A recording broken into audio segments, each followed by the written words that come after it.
is Deputy Chair of Art and runs the New Media Arts Program.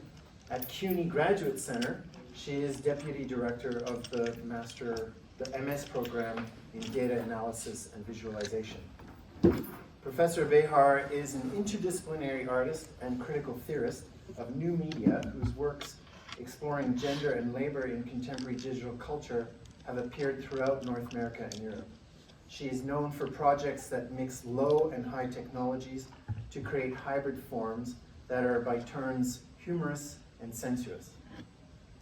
Professor Behar exhibits internationally, including a mid-career survey exhibition at the Para Museum in Istanbul in 2016, and she has held numerous prestigious fellowships and residencies. She has edited and authored books including Object-Oriented Feminism at the University of Minnesota Press, Object-Oriented Feminism, or OOF, which is a response to object-oriented ontology, as Hansen describes the hollow ring of object-oriented ontology. And another thing, non-anthropocentrism and art at Punctum Books, co-edited with Emmy Nicholson, and Bigger Than You, Big Data and Obesity, also at Punctum Books. Her current research revolves around what she calls artificial ignorance, a way of theorizing the unprecedented capacities of digital technologies together with the fuzzy analog irregularities that persist and even proliferate in them. So without any further delay, here is Katherine Behar.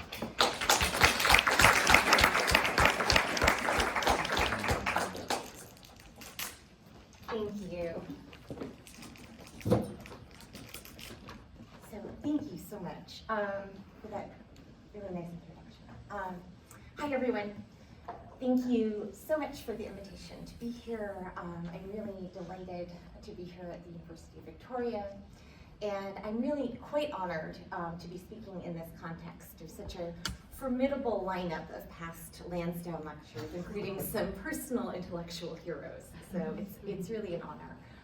I'm especially excited to be here at the invitation of CSPT, a program that has an interdisciplinary spirit really at its core, and which I think really resonates with the approach that I take in my work. And I would like to thank Professor Emile Girardet for the invitation and for all of this sort of behind the scenes work.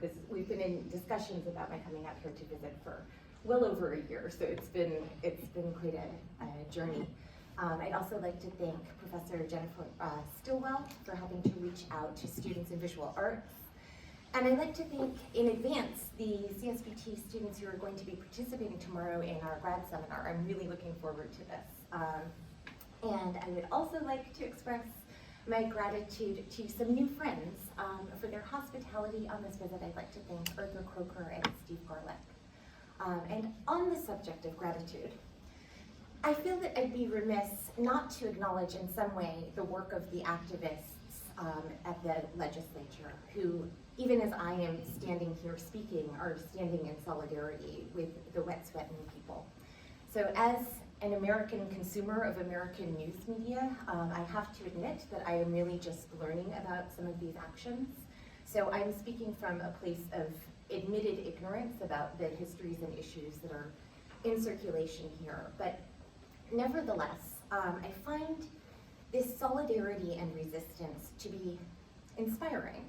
And I want to thank these groups for their work, for making resistance both visible and real. Resistance and the ways that through aesthetic forms, resistance becomes not only visible, but also actionable, will be a theme that's recurring throughout this talk. So in today's lecture, I'm going to be focusing on a handful of projects that I've been working on for about the past 5 or 6 years. So this is all recent-ish work, and I've selected these particular projects to share with you in order to get at a theoretical notion that I'm calling being digitally divided. So we'll be unpacking that term in a few minutes, but I'll just say at the outset that I'm going to be offering what may sound like something of an abstract approach to technology, but I want to emphasize that I'm developing this way of thinking concretely in the process of making these artworks. So to put it another way, my art doesn't illustrate theory. So I'm not making art in the image of a concept that I already understand. It's almost the opposite. So through the minutiae of making, in a constellation of projects, I can arrive at a big picture, an idea that helps me to try to understand something in the world. So in this case, that something is being digitally divided. We'll get into what I mean by that term in a moment. But first I want to start off by going through a few images to give you a sense of who I am and what I do. So I work across a number of different media, but whatever particular form I'm engaging, my work consistently deals with themes of gender and labor in digital culture, which I approach through a dynamic of resistance. I think about resistance sculpturally in terms of the unyielding material resistance of objects that confront us, as well as performatively in terms of performances of political resistance or resistance as a kind of performative action. So this is why, as far as my work deals with gender and labor in digital culture, the politics that my work promotes is specifically grounded in feminism and worker solidarity. My approach is to return our focus to the laboring body in settings of work where human and non-human bodies may end up colliding in ways that can be unexpected, confounding, and perhaps even a tad bit rebellious. Many of these images that I'm showing come from Data's Entry, the most comprehensive exhibition that I've had the opportunity to work on. This was a survey of my work that was presented by the Para Museum in Istanbul in 2016. And as is typical for me, this show spanned single and multi-channel video, sculptures, robotic installations, and live performance. I move quite fluidly between making art in all of these different kinds of media and also writing. So somewhat inevitably, this means that my art ends up embodying two main theories I've been working on. The first is object-oriented feminism, or as we like to say, OOF for short, which is the subject of this edited collection. Object-oriented feminism is both a collaborative theoretical project and a working method that I use in my own artwork. The ideas in OOF, as they relate to art practice, also extend to curatorial projects like And Another Thing, Non-Anthropocentrism and Art, which I co-curated with Emmy Michelson. And the second theoretical direction is what I call decelerationist aesthetics, which I've been developing both in my art and in writing, such as Bigger Than You, Big Data, and Obesity. So you'll notice that there is a kind of move towards a decelerated slowness in that idea of resistance. For me, this is a kind of friction that is both physical and political. So thinking again about the Wet'suwet'en activists at the legislature and their allies, would it be possible to think of this in terms of decelerationist aesthetics? As I've written, this is a quote, decelerationist aesthetics favors transhuman sociality embodied in particulate mattered objects. The aesthetic form of such objects resists capitalist speed and immediacy by taking back and taking up space and time. So all of this is to say that we'll be looking at both the process and the ideas behind my artwork. I'll be moving back and forth between showing you some images and playing videos and reading a little bit. And I'm planning to speak for about 55 minutes. So we're going to be keeping it under an hour, and we'll have plenty of time for questions and answers at the end. So without further ado, my talk today is titled Digitally Divided, and I'm making a play on the term the digital divide, which is usually used to refer to unequal access to technology. But by digitally divided, I mean something different. What I mean is that as a technology, the digital is fundamentally grounded in division. It relies first and foremost on distinguishing ones versus zeros. At a purely technical level, being digitally divided is about separating a whole into parts. To digitize something means to split an analog whole into pieces, like sampling a continuous sound wave or pixelating a smooth color field to make a raster image from the continuous spectrum of visible light. The critical point here is that the digital is divisive by definition. So I'd like to start off by looking at a pair of artworks. On the left is a single channel video called autoresponder.exe, and on the right is an additioned object called Not From Asia. I've picked these two because I think that taken together, they get at a central tension in my work between two kinds of digital divisions. So the first way that we are digitally divided is in the creation of data. Whenever we digitize something, we are rendering the world into data, like a giant meat grinder that takes the whole cow of the whole world and spits out ones and zeros. It's tempting to think of this digital meat grinder as a productive apparatus that makes loads and loads of data. But importantly, it also represents a process of standardization. So data, in its ubiquity, meaning it's everywhere, becomes a homogeneous material. That means it's stuff that's everywhere, and everywhere it's the same stuff. Some works that I'll be sharing with you, like Autoresponder, deal with this condition of being standardized, generic, and overproduced. From the overproduction of big data to the overproduction of consumer devices, this first kind of digital division makes everything the same. And in so doing, it facilitates exchange. However, the second way that we are digitally divided is in the creation of information. Whenever algorithms sort through that sprawl of big data and corral all of those ones and zeros into meaningful, manageable categories. So other works that I'll share, like Not From Asia, deal with this second division, forms of management that pull out patterns from data, leveraging distinctions to make everything different, and in so doing, extracting value. If the first digital division, the creation of data, makes everything equivalent and exchangeable, the second digital division, the creation of information, reinstates hierarchies. These two digital divisions are different in kind, but they're both increasingly widespread, and both are deployed in the same name of capitalist efficiencies, chief among them the automation of labor, which is another main subject and point of resistance in my work. So let's take a look at Not From Asia. This piece uses a screenshot of a reCAPTCHA that I had encountered online.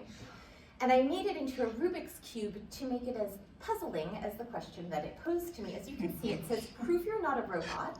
And then I'm supposed to certify my non-robot status by entering the words, Not From Asia. Puzzling. Probably everybody here is familiar with reCAPTCHA, a Google product with the tagline, easy on humans, hard on bots. In its most basic legacy form, it uses an algorithm to randomly pair words and phrases that are challenging for bot software to decipher, but simple for literate humans to read. This particular reCAPTCHA raises some pretty strange questions about identity and solidarity. Like all reCAPTCHAs, it asks me to self-identify as being human over being a robot. This is like textbook Althusserian interpolation. So in effect, I am dividing myself apart with this recognition, and by doing so, I'm participating in the privilege of being a member of the human species, which functions something like class privilege. It allows me to enter freely into an exclusive territory of somewhere I want to go. In this case, it's a web page, but you get the idea, where I will be spared the company of hoi polloi, riffraff robots. The reCAPTCHA divides using Maxwell's demon as a literal gatekeeper. In an 1867 thought experiment, James Clerk Maxwell imagined a demon opening and shutting a logic gate between two chambers to allow fast-moving particles to pass one way and slow-moving particles the other. the net result violates the second law of thermodynamics. That is, it counters entropy, much like the entropic undifferentiation of raw data's untilled fields of ones and zeros. But the reason that this thought experiment is often referenced in information theory today is because the daemon follows a procedural set of rules, making this daemon the perfect personification of an algorithm. It operates on if-else programming logic. Check the speed, check the direction, then open or else shut the gate. This demonic digital division bars entry to undesirables through algorithmic sorting. Digital technology is full of algorithms that make these decisions and divisions, these discretionary and literally discriminatory determinations. So going back to these two kinds of divisions, from the first division, 1, 0, we get the uniformity of raw data, which is noise. And from the second, we get the patterns of information, true, false, in, out, this, that, me, you, and, as any reCAPTCHA shows, us, them. Because in effect, this reCAPTCHA was asking me to disavow my racial identity by typing the words not from Asia in order to qualify as human. So is it insinuating that to be human is to be white, or at least not from Asia? For the Black feminist scholar Sylvia Winter, this racialized exclusion is precisely the problem with the human as a category to begin with.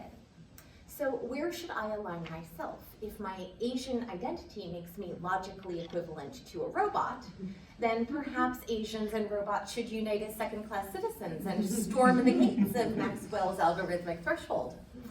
Now, I'm dwelling on this a little bit because it ties into object-oriented feminism and why we need what I call human, non-human solidarities. Object-oriented feminism finds traces of traditional gender, racial, and class dynamics, not only in relationships between people, which is probably where we could reasonably expect to find them, but also with and between things. Because just like data gets organized into categories, things in an object-oriented universe are also organized, like this second digital division that cuts along lines like gender, race, and class. On that basis, and like this project, OOF promotes extending feminist solidarity to non-human objects. In this case, I want to extend feminist sisterhood to the bot this reCAPTCHA is so hard on. Now, before we get into the demonic doings of algorithms like these, I'd like to take a look at some projects that address the first digital division, the work of that digital meat grinder spitting out bits. Whether we're divided into filter bubbles and echo chambers and social media, or into haves and have-nots in the polarized concentrations of global wealth, my hunch is that the uptick in technologies that divide us has something to do with the contemporary onslaught of undifferentiated junk, an overgrowth that urgently needs management. I mean junk like spam, like the landfill trajectory of built-in obsolescence in even our favorite gadgets, like the threatening storm clouds served up in cloud computing servers, like the ever-receding horizon of trending topics, or the viral arrival of shitposts, like the looming bulk of big data, like the bloat of bureaucracies, or like the undifferentiated days of day upon days in, days out, of mindless, repetitive drudgery. It's the kind of junk you see here.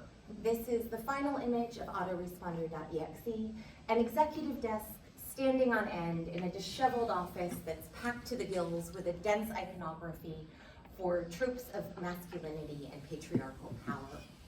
This is a silent video and it's 16 minutes, so I'm going to play a section from the end, bless you, while I speak. In this piece, I was inspired by email auto-replies, which we've all, if not used, then certainly received. Autoresponders are automated email scripts that send generic reply messages to incoming mail in lieu of a personally composed response. bless you again. They typically say things like, sorry, I'm out of the office, I'm away from my desk, or some other excuse. Blurring the boundaries, dividing bots from not bots, they give the illusion that a human might be replying, when in fact, it's just a programmed script. So this video compares a scene of managerial power to this type of software that is impersonal, ineffective, and tone deaf. Like bureaucracy itself, auto-response messages provide a shallow veneer of competence in corporate culture. They mask inattention, lapsed productivity, and bureaucratic redundancy. Now, although this is a high-res 4K video, the image is decelerated so that it arrives line by line, and this is to evoke primitive email load times for JPEG. So, how have we arrived at such an algorithmic culture run amok? Think about Google's mission: to organize the world's information and make it universally accessible and useful. This takes being digitally divided for granted because it assumes that the analog world can become the world's information, useful because it's in the universal standard of ones and zeros. Standardization of this type has been a chief tool serving capitalist production since the Industrial Revolution. Today, digital technology's unmatched capacity for standardization contributes to what I see as vastly accelerated and inflated overproduction in just about every realm of culture. We see this in the next project, which imagines what happens when we ourselves are reshaped by our daily interactions with undifferentiated big data. Modeling Big Data is a 6-channel video installation that parodies how computer culture favors overproduction, hoarding, and excess. I perform as an obese data body, so stuck in the cycle of generating data that, like so-called big data, it's become swollen by its own data blood. I repeat an endless series of movements that are comically inadequate attempts to mimic common computer routines, and I call these data gestures. There's clicking, buffering, caching, and pinging. So I'm going to play one of the videos now as a sample. This is clicks, and I'm just going to play you a short section.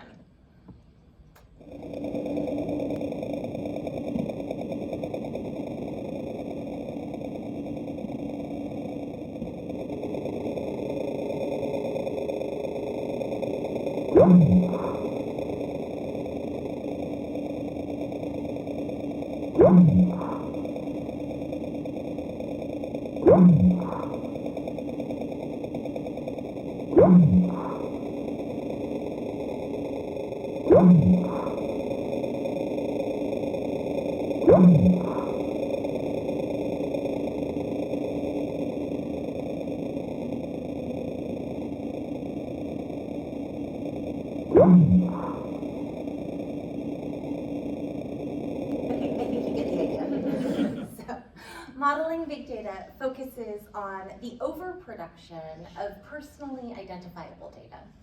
I believe that the much-hyped phenomenon of big data is changing our sense of self. This overproduced data profile has become bloated beyond recognition, becoming the excess weight of the figure itself. But in this data-mined data profile, which can be probabilistically forecast, any defining features of the figure's identity are rendered indistinct. So to recap for a moment, autoresponder.exe critiqued the overproduction of messaging under a condition that the media scholar Jody Dean calls communicative capitalism. Modeling Big Data parodied the overproduction of personal data in the click streams of our quantified selves. And I'll show just one more project dealing with this first kind of digital division. The next piece I'll show is called e-waste, and it focuses on a parallel overproduction, this time of consumer tech gadgets. So e-waste is a series of sculptures built from commonplace USB peripherals. Lorraine Rudin, who's a collaborator who's known my work for many years, once wisely described my aesthetic as neither new media nor old media, but middle-aged media. As she points out, many of the technologies that I'm drawn to in my work are things that are not necessarily obsolete, but are on their way in that direction. These are technologies that exist now and that are even popular in that they're used all the time. But while they're current, they're even so already fading from fashion. For example, today's QWERTY keyboards, which is another material I've used in my work, may soon be eclipsed by touchscreens as we more and more frequently conduct our computing on smartphones. These cycles of obsolescence inspired e-waste, and the point of departure for the installation is a science fictional scenario. Plastic USB devices have survived an ecological apocalypse. Although they no longer have humans to program them, they're destined to work forever. Even as their bodies become slowly fossilized, they keep churning. So this is a piece called Prologue, and I'm going to read you the text to give you a sense of the narrative behind this installation. The factories finally grow so large that the planet can no longer support their weight. It starts with a simple sinkhole in Shenzhen. Eroded beaches pile onto deforested mountainsides. Slums crumble over condos, sloshed in ice cap runoff, and the continent slips. It isn't long before neighboring nuclear reactors are swallowed, and the inevitable rest is history. Soon, Earth is no longer habitable for humans. But what of all the gadgets those factories churned out? The always-on armies that once served the human race? Their plastic bodies prove impervious to eventual climate change and sudden catastrophe. Indeed, they hastened this. But without humans to program them, to direct their work and give them purpose, the devices persist in their empty routines. As years go by, the earth beneath them takes pity. The stony ground creeps toward the orphaned gadgets, embracing their fragile frames to soothe and brace them for their burden of infinite work. E-waste connects with several key themes in my work. One is the seeming purposelessness of our empty productivity and hollow habits. Another is that automation never means the end of work, only the constant threat of disposability. It seems counterintuitive, but in processes of automation, we forge new intimacies. We make ourselves and our machines more compatible in order that all things, human and non-human alike, can function seamlessly in overarching total systems. To be sure, these systems operate without distinguishing between components, biological or technical, human or non-human, organic or machinic. These, it turns out, are anthropocentric divisions, not digital ones. Once we are digitally divided into standardized roles, disposability and precarity become threats for us all. I'm a consumer and I certainly desire new technologies, but as I get older, I more and more frequently find myself dreading the upgrade. With every new update, I too must be updated. I'm compelled to learn new skills, master a new system, and cultivate new habits when I'm not necessarily ready to give up my old ones. For example, I passive-aggressively tell software updates to remind me later, for weeks at a time. Perhaps my procrastination stems from this work in decelerationist aesthetics. I use this term to talk about the ways that form, in an aesthetic sense of the word, helps us to decelerate and resist the compulsive and compulsory cycles of overproduction, consumption, and obsolescence that we all participate in, like it or not. E-waste puts the focus on digital cast-offs, the casualties of upgrade culture that didn't make the cut or got used for a while and tossed aside. I want to solicit sympathy for these gadgets because I see humans as being in an analogously precarious role. Just like a gadget with a singular function, many people who are trained for specialized work or limited by structural forces are cast aside and replaced when their jobs are no longer desired. So like the devices in e-waste, humans are disposable in a global digital economy of this scale. A case in point comes in the continuities between women's work and the robotic work of machines, both of which are often black-boxed or hidden from view. Whether performed by humans or machines, computer work, service work, and domestic work all share this cultural invisibility. And in fact, historically, before computers were women. In the 1940s, a computer wasn't a thing. It was a job. So computers were people who performed computation. Bakers bake, teachers teach, and computers compute. Computing was monotonous number crunching, a form of clerical work that was usually done by women, both because there were more women available to work during World War II and because of cultural assumptions that women were more suited to this kind of mindless tedium. And in fact, women were considered ideal computers from the late 18th century.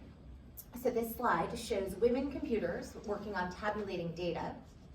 Here are two women computers working on the ENIAC machine, the first general-purpose electronic computer. And this incredible image shows a male programmer issuing commands to a female computer, which is very persistent imagery that we see again in updated form, for example, in the 2013 Spike Jonze movie, Her. So I've borrowed these archival images from essays by Jennifer Light and Wendy Chun, and what they show is a direct link between the invisible black box labor of the machine and the invisibility of women's work. Of course, this notion of women computers has recently risen in public awareness through the 2016 Theodore Melfi film Hidden Figures, in which computer work is dehumanized along not only gendered, but also racially charged lines. So the next project that I'll share is going to address these connections directly. And here we're going to begin looking at works that are dealing with the second kind of digital division, the categorizations that algorithms inscribe into our world as indelible patterns with lived social consequences. These works question those categorizations, like the mix-up between women and machines in the category of computers. They envision being digitally divided otherwise. So we'll start with Roomba Roomba, which presents a pair of robotic vacuums with potted rubber trees strapped to their backs, dancing to a karaoke vacuum track for High Hopes, which is a children's song made famous by Frank Sinatra. Roombas are intelligent robotic vacuums that learn how to navigate the space that they're in order to clean it effectively. And paired with the music, their algorithmic movements can look choreographed and charismatic. When human audience members are in the space, their bodies change the room's contours, so it's no longer a rectangle, and the Roombas investigate. This gives us the impression that they could be alive, flirtatious, and social. So I'll show you a short video of this interaction.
So Roomba Roomba pivots on solidarities that span a whole set of divisions between natural and artificial, biological and machinic, behind-the-scenes service work, and performative display. The song's hero, a little old ant, is a worker who manages to move a rubber tree plant through a combination of irrational aspiration and hard grunt labor. This cheerful song, and the notion that plants and machines are dancing and behaving socially, seem playful, but for me, the Roomba's performance also carries a darker message. For one thing, the song High Hopes teaches children to overcome adversity by working as hard as they possibly can to achieve. Today, this is a kind of outlook and training that results in prime neoliberal subjects. The ant, which has long been a symbol of the worker, in Roomba Roomba is recast as an even more perfect worker, a machine. So in previous works like modeling big data, among others, I've tried to perform non-human machines processes, but in Roomba Roomba, the machine performs what is traditionally gendered women's work, gendered work of vacuuming. So in addition to a feminist critique of technology, a project like Roomba Roomba also intends to critique the modernist colonial enterprise, and specifically slavery, as a supply mechanism to provide labor power. I consider how contemporary digital tools and gadgets are robots in the etymological sense, meaning forced labor. This is RUR, Rossum's Universal Robots, a play written in 1920 by Karel Čapek, which coined the term robot from a Czech root, robota, that translates as forced labor, serf labor, or servitude. So I can't emphasize enough how important this history is, because this means that whenever we talk about robots, we're not just talking about tech. We're really talking about social relationships, because we are employing the metaphor of slavery. It's a common complaint of digital culture to say we are slaves to the machine, but I'm also looking at how machines are slaves to us and what that says about human ethics, especially as we humanize them as our companions in films like Her or in devices like Alexa. In automation, the machine is always a stand-in for a human laborer. So we need to ask, who gets to enjoy the alleged end of work? Automation today either still means forced labor, slave labor, or maybe prison labor, or it means offloading jobs that have traditionally been done by humans to machines, leaving humans unemployed, vulnerable, and as disposable as the obsolete gadgets of e-waste. Now, with regard to non-human plants, we could extend this post-colonial critique of violence to include an Anthropocenic critique of violent plantation practices that harm rubber trees by draining their sap and devastate ecological diversity through monoculture and agribusiness. The relationships between technologies of automation and the broader environment are the focus of some of my most recent projects. In these new works, I'm looking both at the confusion of humans and non-humans in systems of automation and beyond, as well as at the removal of the human. Although, as we'll see, attempts to evacuate the human tend to wind up being tentative and partial. We'll see this in the next project, which I'd like to share. This is what I'm working on now, and I'd like to introduce it with this image. This is a young Ford engineer cultivating radical empathy for a car seat. I think that this image rather beautifully captures the categorical confusions of human and non-human objects in the automation of labor. Because by camouflaging himself as a seat, this technologist isn't, at least principally, training the AI of an autonomous vehicle, as we might be tempted to presume. Instead, he's training human pedestrians. That is to say, some of the human objects on the car's periphery. Ford's research question was, how do people react when they see nobody behind the wheel? So this human car seat trains humans to accept human invisibility. In that spirit, this is Anonymous Autonomous, a project that I'm working on currently. It's an interactive robotic installation that transforms empty office chairs into driverless cars that roam in open plan office-like space as though it were a roadway. This image is from the first January 2018 proof of concept show at Robert Morris University. And this is the most recent version, a demo that we did this past December at the University of Michigan, where I'm currently an artist in residence this year. I learned a great deal from the first prototypes, and I'm now working with an amazing team of undergrad students at UMich to totally overhaul the robotics down to the operating system and revamp all aspects of the mechanical engineering. Basically, we're replacing the brains and everything from the seat down. Like autonomous vehicles, the chairs have motors, computer vision systems, LiDAR sensors, and onboard computers. They have the basic intelligence to robotically navigate space by going forward when they see black in front of them and turning away when they see white entering the frame, as well as to avoid collisions when something crosses their path. The way it works is viewers lay sheets of white printer paper on the black floor as makeshift lane markings that reroute the empty chairs. The paper landscape evolves and can often appear quite chaotic to the human eye, but even as the neat lanes give way to scattered sheets of paper, the chairs trudge along. They still see the logic of the space and obediently stay within what they interpret to be the lines. So here's a short video of the chairs in action.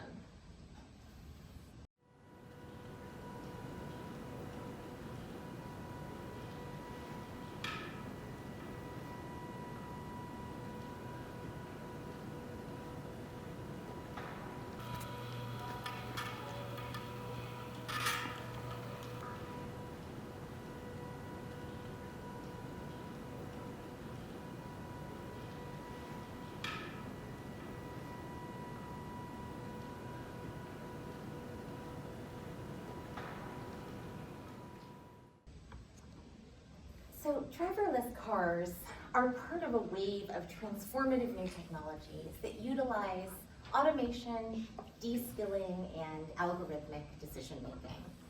Needless to say, these processes seem at odds with some classic American values like freedom, individualism, and independence, which inspired not only car culture, but also the rise of the creative class, that is, folks who sit in chairs like these. This is the original manuscript for Jack Kerouac's On the Road, which Kerouac typed nonstop in 3 weeks. Creative work and cars converge in this image because a hardware hack was required to write this great American novel with the automatic writing flow of a great American thinker. The iconoclastic Kerouac taped paper together to make a 120-foot scroll so that he wouldn't be slowed down by reloading paper as he typed, and his thinking could be as open and autonomous as his driving. Anonymous Autonomous gives expression to our repressed knowledge that today things are otherwise. Now we need to be networked together if we want to drive or do office work, making these activities far less autonomous and far more anonymous than we may care to imagine. I've been obsessed with rolling office chairs for quite a while because they evoke a very particular form of sedentary computer work. Like the coded rules of the road, the debased constraints of cubicle life are at odds with the idea of an ergonomic rolling chair and the freewheeling free thinkers meant to sit here. My chairs are cheap Staples knockoffs of the famous 1992 Herman Miller design, the Aeron chair. Few people know that this chair was originally intended for nursing home patients at risk of bed sores. When that product failed, Herman Miller regrouped and remarketed in time to catch the first .com bubble, realizing that programmers glued to their desks were also at risk of a different sort of sore. Even so, this is the debut commercial.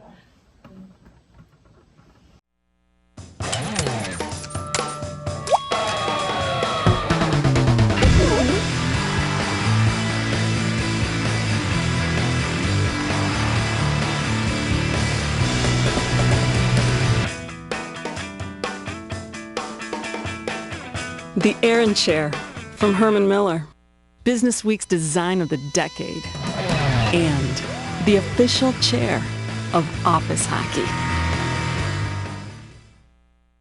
So much to say about that one. The Aeron chair's award-winning design makes use of an innovative see-through mesh to render it all but dematerialized. And as the object evaporates, work seemingly evaporates too. Of course, proponents of automation offer a similar narrative, implying that there might be an end of work or the transformation of labor into leisure, like office hockey. This semester, my team and I are working on networking these chairs so that they can communicate with each other. This means that instead of being just obedient, diligent workers, the chairs will eventually be able to get fed up if their tractor's stuck, break the rules, call for help, come to each other's rescue, or rebel in solidarity. Now, I am not only interested in the automation of work, although that's a central interest as well. I'm also interested in automation writ large. That is, in how automation is now extending beyond settings of labor, in this case as the automation of sensing itself. So what do I mean by this? I've been thinking about how the specificities of the chair's sensors recall the biophilosopher Jakob von Uexküll's notion of the Umwelt. Sensors' varying capacities determine what information is collected even while receding from consciousness. Here's an illustration from von Uexküll's A Foray into the Worlds of Animals and Humans, first published in 1934. Von Uexküll shows the same setting as the Umwelt of a fly, a dog, and a human. The fly can sense a world simply divided into things important to a fly, light sources and food. The dog can sense a world divided into light, food, and important if you're a dog, surfaces for napping. And the human can sense a more familiar world that is familiar to us humans, more complexly divided into a complete domestic scene. Now, here are some screen captures from the sensor systems of the chair, showing the chair's Umwelt, what it can sense of its space. We can see how the world is divided differently by each of these systems, and we could even say that sensing is a process of dividing, insofar as it involves discerning. Human, animal, or machinic, sensors make the world that makes their data sensible, and vice versa. Ironically, to support the supposed autonomy of autonomous vehicles, there will soon be embedded sensors throughout the environment, in roads and streetlights, and crowdsourced on our own phones. When sensing is distributed into the object world like this, the world becomes digitally divided in a much more profound way. A major policy challenge for AVs will be how all of these sensors will be networked together to communicate with each other in real time. And another major policy challenge, of course, is how to handle the category error. In March 2018, an Uber AV fatally hit a pedestrian walking a bike in Arizona. There were numerous factors at play, but the one that's most interesting to me is that the car did not fail to sense the pedestrian. Its sensors correctly registered an object, but they failed to classify it or interpret it as a human. Instead, the sensed object was deemed something safe to ignore. So what happens with category errors like these when we are digitally divided incorrectly? Kathy O'Neill calls the algorithms that secretly sort the social weapons of math destruction. Using predictive math, they determine who gets a loan, who gets into college, who gets a longer prison sentence, like these criminal risk assessment scores that are produced by a racially biased recidivism algorithm that is nevertheless used in courtrooms throughout the US. These are not category errors. These algorithms are designed to produce feedback loops that accelerate inequality. WMDs digitally divide society, while recommendation-based algorithms further segment society into marketing demographics, creating valuable information by intensifying what Eli Pariser calls the filter bubble effect. Taken together, they amount to a more socially segregated, economically polarized, and politically extremist world of what seems like ever-deepening division. Now, admittedly, this is fairly grim, and people often ask me whether I think that robots and AIs are going to pose a threat to humanity. But I think that this anxiety is misplaced. For one thing, it assumes that the core relationship between humanity and everything else is adversarial and competitive. But when I promote solidarities between humans and machines, it's to stress that that's not the only possible kind of relationship we might have. So with this in mind, and we're nearing the end here, we've looked at digital divisions, and we've looked at the solidarities that stretch across them to resist divisive logic. And we've also seen how this pattern repeats in context of non-human data, non-human plants, and non-human machines. So I'd like to conclude by considering the non-human ocean. Maritime Messaging Red Hook is a site-specific public art project that stages a mock conversation between two non-human systems, water and an artificial intelligence. I presented this public performance on the 5-year anniversary of Superstorm Sandy, which, as some of you may remember, was a storm that badly impacted the US East Coast, including the Brooklyn neighborhood Red Hook. On October 29, 2017, 15 performers journeyed individually and in pairs from Wall Street to Red Hook on NYC ferry boats. Standing as witnesses, they listened to the water and used iPads to broadcast its conversation. So I'm going to play you an excerpt, and then we can talk about what's going on.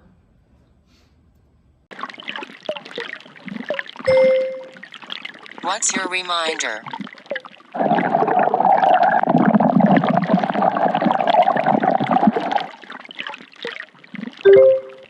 Got it.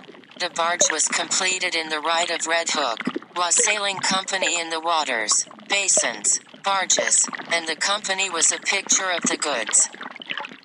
Do you want to save it?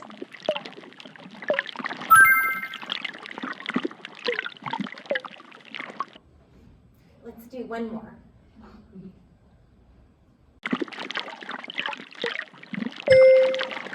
I'm having a hard time understanding you.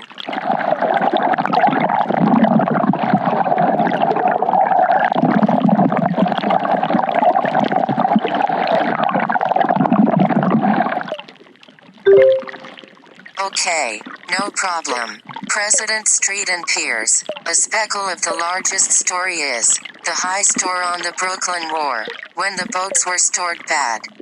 Do you want to save it?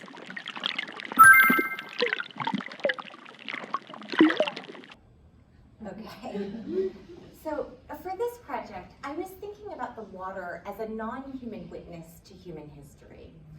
Water literally absorbs human contaminants, but I'm also thinking more imaginatively. What if water absorbs or is saturated by human events?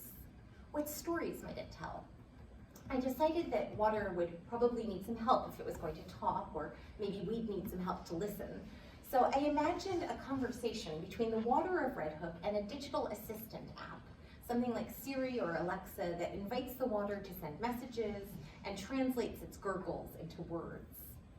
I trained an artificial neural network, which is a form of AI, to generate this text by feeding it source text about the history of Red Hook. Underwater hydrophone recordings triggered phrases generated by the artificial neural net, and the poetic outcome suggests a mysterious glimpse into the water's muddled memories of Red Hook's maritime past. In a liquid way, human events flow into and impact the Atlantic Ocean, often tragically. This recalls what the Black Studies scholar Christina Sharp has named being in the wake and wake work. Human history is present in this project too, because the source text from which the neural net learned language didn't have these characteristics. The source text from which the neural net learned language originated with humans.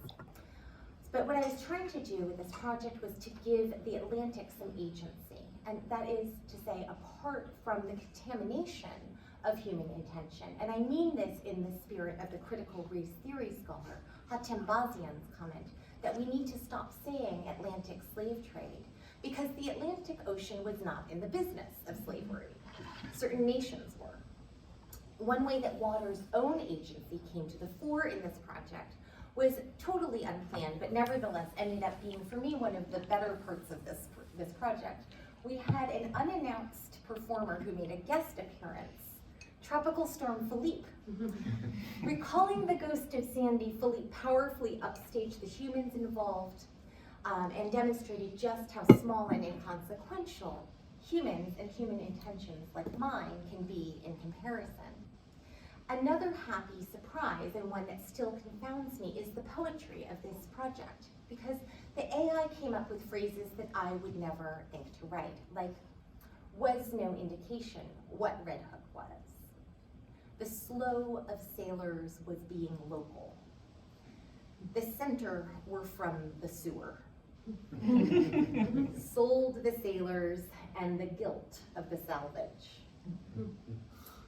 This writing is full of lilting rhythm and alliteration, like waves of words, so much so that it seems to exceed what so-called machine learning should be learning in this context, because we use source texts that were utterly prosaic, things like business listings, image captions, oral histories, and so forth.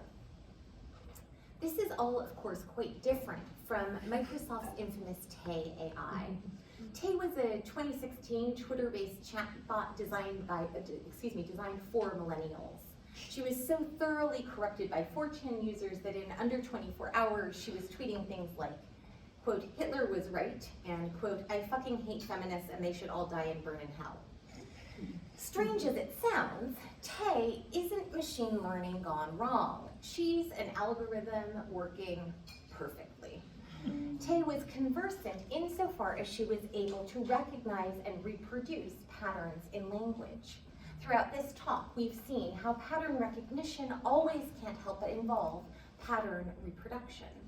So Tay's comments may have been offensive, but they were definitely not non sequiturs. They successfully maintained similarity to the racist and sexist trolling of her training data. In fact, the problem with Tay was that, unlike the poetic slippages in maritime messaging, she was a bit too faithful to her input. By comparison, everything about maritime messaging is garbled, from the neural net output to the gurgling underwater sounds picked up by the hydrophone. Could it be that sensors like the hydrophone serve this dual purpose, making the world over into data by digitizing it, but leaving open the question for how to interpret or divine patterns from this corpus of data? Tay is too clear-cut, which means she clearly cuts. She's too clear-cut because she lacks the capacities for slippage and ambiguity that make analog life whole, and she too clearly cuts because, like all digital divisions, she over-determines.